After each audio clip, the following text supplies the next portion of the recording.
வணக்கம். நான் உங்கள் தென்காசி மாவட்டம் கீழக்கடையம் பகுதியிலிருந்து இந்த வீடியோ பதிவு எதுக்காண்டி போடுறதுன்னு பார்த்தீங்கன்னா, கடந்த 2021 இருந்து 30/11/2025 வரை நாங்கள் பெட்ரோல் பொருத்திய ஸ்கூட்டருக்கு மனு கொடுத்துக்கிட்டு இருக்கோம்.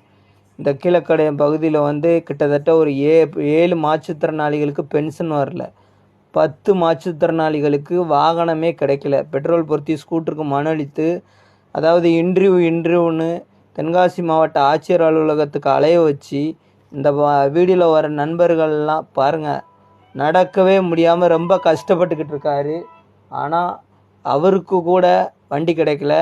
கீழக்கடையம் பகுதியிலேருந்து ப்ரெஸ் மீட் கொடுத்து வண்டி ஓட்ட முடியாதுன்னு சொன்ன நண்பர் தென்காசி மாவட்ட ஆட்சியர் அலுவலகத்தில் ஓட்டி காட்டி ப்ரெஸ் மீட் கொடுத்த நண்பருக்கும் இன்னும் வண்டி கொடுக்கல.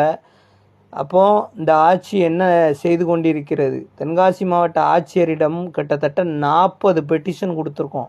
40 பெட்டிஷனில் இந்த கீழக்கடையம் ஊராட்சியில் உள்ள 10 மாற்றுத்திறனாளிகளுக்கும் நியாயம் கிடைக்கவே இல்லை. இதுவரை கிடைக்கல. இனியும் கிடைக்குமா? மாண்புமிகு முதலமைச்சர் அவர்களிடமும் தென்காசி மாவட்ட ஆட்சியர் அவர்களிடமும் அன்புடன் தாழ்மையுடன் கேட்டுக்கொள்கிறோம். 10 மாற்றுத்திறனாளிகளுக்கு விரைந்து நடவடிக்கை எடுக்குமாறு தாழ்மையுடன் கேட்டுக்கொள்கிறோம். 80% உள்ள மாற்றுத்திறனாளிக்கே இன்னும் பென்ஷன் கிடைக்கவில்லை. எங்கள் பகுதியில் இருக்க 7 மாற்றுத்திறனாளிகளுக்கு பென்ஷன் கிடைக்கல. 10 மாற்றுத்திறனாளிகளும் இதுவரை கிட்டத்தட்ட ஒரு 10 இன்டர்வியூ அட்டன் பண்ணியாச்சு. 2021 இதுவரை அவங்களுக்கு வண்டியும் கிடைக்கவில்லை. ஆகவே நமது தென்காசி மாவட்ட ஆட்சியரும் மாண்புமிகு முதலமைச்சர் அவர்களும் விரைந்து நடவடிக்கை எடுக்குமாறு தாழ்மையுடன் கேட்டுக்கொள்கிறோம்.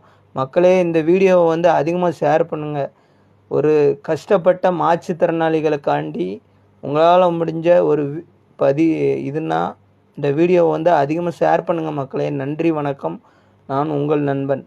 நன்றி, வணக்கம். தென்காசி மாவட்டம் கீழக்கடையம்.